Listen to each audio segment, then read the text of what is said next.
What is up, everybody, and welcome back to another video. In today's video, we're going to be talking about the Detroit Lions' former 8th pick in the NFL draft, TJ Hockenson. So let's get it started. And welcome in, everybody, to another video. Glad you guys are here. And yes, we're talking about the Iowa draft pick, TJ Hockenson. Now, before we get this thing started, I got to give a huge shout out to my guy on Instagram, Nick. Now, Nick has sent me a lot of things, right? Me and Nick talk all the time on Instagram. Really cool guy, and he sent me this. He sent me to this, I would say. He didn't really send me it, but he sent me to it. And that was TJ Hockenson's Instagram story, because TJ Hockenson posted videos of him putting in some work. Now, you guys may be asking why we do so many of these. Well, there's really nothing else going on. I mean, let's be honest, right? There's no training camp highlights to watch. Training camp doesn't start till the end of July. There's really nothing to see. So anytime these players are posting workouts, we're going to jump all over them. Now, before we continue with this video, I got to let you guys know about what the Fan to Fan Network is, okay? So some of you guys know the Fan to Fan Network. Some of you guys have no clue what it is. And the initial launch date was supposed to be July 4th, but it was pushed back a little bit just for a few things that we had to clear up. But it is being prepared right now. And the Fan to Fan Network is going to be gigantic. So anybody that hasn't heard about it, I'm sorry, maybe I haven't pushed it enough, but the Fan to Fan Network, first off, the link is in the description to their Twitch channel, but when the other thing launches, I'll definitely give you guys the link for that. I just need you guys to have your head up, but definitely go follow the link on the Twitch channel. Go follow the Twitch channel, okay? That's all you gotta do, follow it. That way you're just prepared, because what it's gonna be, man, it's gonna be tons of different influencers from everywhere coming together. It's for the fans. It's gonna be a different way for you guys to get content at a higher level, man. It is gonna be huge. It's Fan to Fan Network. It is absolutely for you guys, and I'm hoping the launch date is sometime at the end of this week. It is really, really awesome, y'all. I'm telling you guys, I've been through it, right? I've been part of this. I've been part of this for a while now, and I can tell this thing is going to be something special. Okay, today I can tell this is going to be special, and this is going to take anything that you guys have seen to the next level. So if you guys want to be a part of it, go follow on Twitch. The link is in the description. That's like the first place you need to be started. Okay, some people have already followed over there. Start there, and then obviously when this thing launches, man, I'll be ready. I'll be all over. I'll be telling you guys where to go, man. But just be prepared. At the end of this week, it could be launching, maybe even sooner. Okay, I'm not exactly sure about when the launch date is, because we got to finish a few things. But man, it's coming very, very soon, and it's a huge deal. It is a huge deal. So I want to keep you guys too long, but I just kind of want to let you guys know that this can be a different way to get sports news at a higher level than you've ever seen before. You guys will love it. It is for you guys, and I hope you guys enjoy it. So I'll see you guys there when it does launch, but now let's get back to the video, enjoy, and react to them, because I just think they're interesting. I know not everybody has Instagram, not everybody sees these. I didn't even see this, so that's why I got to give a shout out to Nick, because I didn't even see this. So if you guys have anything that you guys think I might be interested in or whatever, send it to me. Maybe I'll use it in a video, maybe I'll just watch it and enjoy it, but send it to me. You guys can always try to contact me on Twitter, Instagram, wherever. You know, I'll do my best to respond. I try to respond to everybody. Sometimes I'm a little late, but I still do pretty much respond to everybody. I don't think there's anybody I haven't really responded to. So, you know, I try my best. So definitely hit me up if you guys got anything. But, oh yeah, as you can see, Instagram's over here. Wait, is this the right side?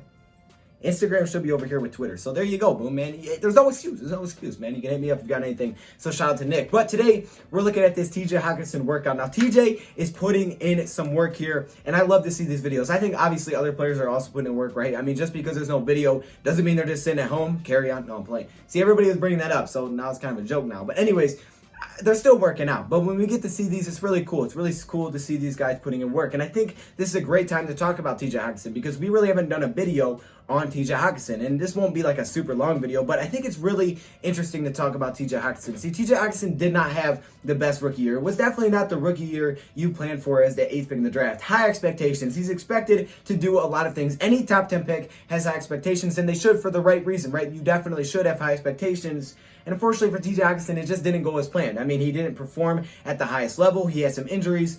And the first year just isn't one that you probably want to remember. I mean, it was okay. There were some flashes of greatness, and it was like, hey, this guy could be really, really good. But at the same time, it just didn't go as planned. As I mentioned, some injuries. He basically had 2 injuries during the season. One of them was an ankle injury. You guys remember he tried to hurdle somebody. A couple of injuries later in the season, which I think threw him off a little bit. But after that week 1 performance against the Cardinals, he just didn't seem as comfortable in the offense. I mean, week 1 against Arizona, I think, you know, he's just going out there and playing. You know, everybody's just going out there playing. There's, you know, it's just week 1. You don't really know what to expect. No one knows what to expect. And he just kind of popped out, and everybody's like, oh my gosh, who is this guy? And that was by far his best performance. I mean, the dude had well over 100 yards receiving. He absolutely dominated in week 1, and I was thinking to myself, how is anybody going to cover this guy, right? This guy's going to make our offense like nearly impossible to stop. And then obviously all this offseason we added a few more pieces, which is absolutely insane. But TJ Hockenson, man, you're watching, you're like, what, dude? This guy is absolutely insane. And then all of a sudden after that week, he just kind of falls back down to earth. I mean, they even have a highlight video of just week 1, but then he just becomes, a rookie once again. You see that he is a rookie, and it takes time,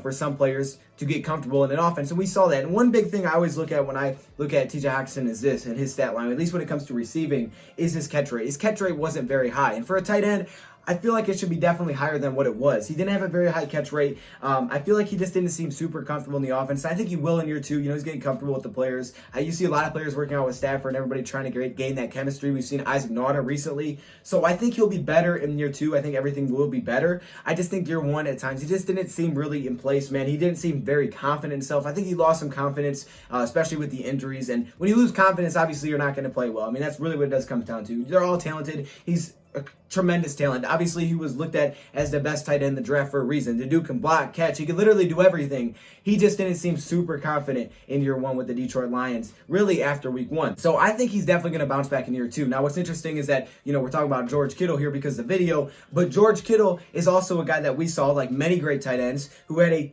kind of a rough year 1, but then year 2, all of a sudden they bounce back and they play really well. And it's like, hey, where did this dude come from? Year 2 for tight ends seems to be like the gold mine because some of the greatest tight ends of all time, like seriously, you can go look it up. I mean, Antonio Gates, if you want to go back to there. I mean, you can look at some of the best tight ends of all time. Year 1 was just an okay year, maybe a little bit better than TJ's, but he missed games or whatnot. But then all of a sudden that second year, they just break out and they continue to build on top of that. I mean, George Kittle went from a good tight end to obviously, the best in the league. I mean, many people are looking at him and saying, yeah, this is the best tight end in the league. This dude did that over 1 year, over 1 offseason. And I think it really is just about confidence because it's not like in 1 offseason he just got way better. Like it's about confidence. He got confident. He grew chemistry with the players and he fit more into the offense. And it allowed him to break out. It allowed him to break out in his second year. And that's what I see with TJ Hockenson as well. Now, if you look historically with Darrell Bevell and his teams with tight ends, usually the tight ends aren't like crazy. They don't have that crazy of production. But we've seen the number 1 tight ends hit around 800 yards receiving, right? We've seen the number 1 tight end on Darrell Bevell's teams hit some pretty high receiving yards, for some pretty high receiving marks. Now, with the Lions, I feel like we have tons of weapons with Kenny Galladay, Marvin Jones. Now you added some running backs. We also have other good tight ends. We got tons of weapons that are going to take some time away from him. So I don't know how big his numbers will ever get. I can see him around 600 yards next season, being more comfortable, a higher catch rate. I can see him just being more efficient, more effective around, 600 receiving yards next season. And I think Darrell Bevell, they're obviously drafting them for a reason, right? Darrell Bevell could be like, hey, why do you keep giving me tight ends? I don't want these guys.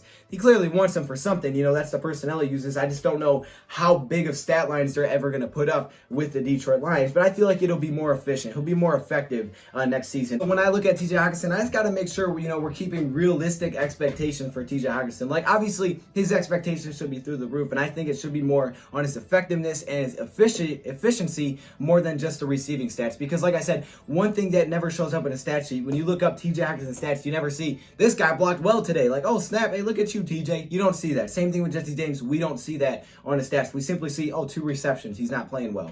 But it's really about blocking. I mean, just like every weapon Bob Quinn brings in, running back, wide receiver, tight end, they need to be able to block. I'm not bringing you in if you can't block because they help in the run game for sure and definitely in the pass game as well, especially a guy like TJ Hockenson, Jesse James. When you're in an NFC North with teams like Khalil Mack, Robert Quinn, Zadarius Smith, Preston Smith, you're looking at that and you're saying, oh my gosh, we got to have guys that can help against some of these pass rushers on the outside because now we need to protect Matthew Stafford after we just saw him go down and miss half of the season. So those are the little things that we don't see on the stat sheet. I think TJ Hockenson is going to be way better in 2020. I don't think he'll put up 1,000 yards receiving. I can see him putting up like 600 yards receiving, and I think his catch rate goes way up. I think he's more effective. I think Darrell Bevell finds better ways to utilize him because at the end of the day, it also is Darrell Bevell's job to find ways to get him more involved, right? To use him to his strengths because maybe he wasn't using the right routes for him. Like maybe he didn't have him in the best situation. I think him and Matthew Stafford, will grow better chemistry because I think at the end of the day, all of these players are extremely talented and they're here for a reason. It's all about confidence. I mean, George Kittle, when he went from, 500 receiving to over 1,000 by far, it wasn't that one offseason the dude just became Superman. No, in that offseason, he got confident. He grew and he got chemistry. And then going into the season, the dude's confident week in and week out and he keeps growing on that. And once you had that belief in yourself that you can make it happen,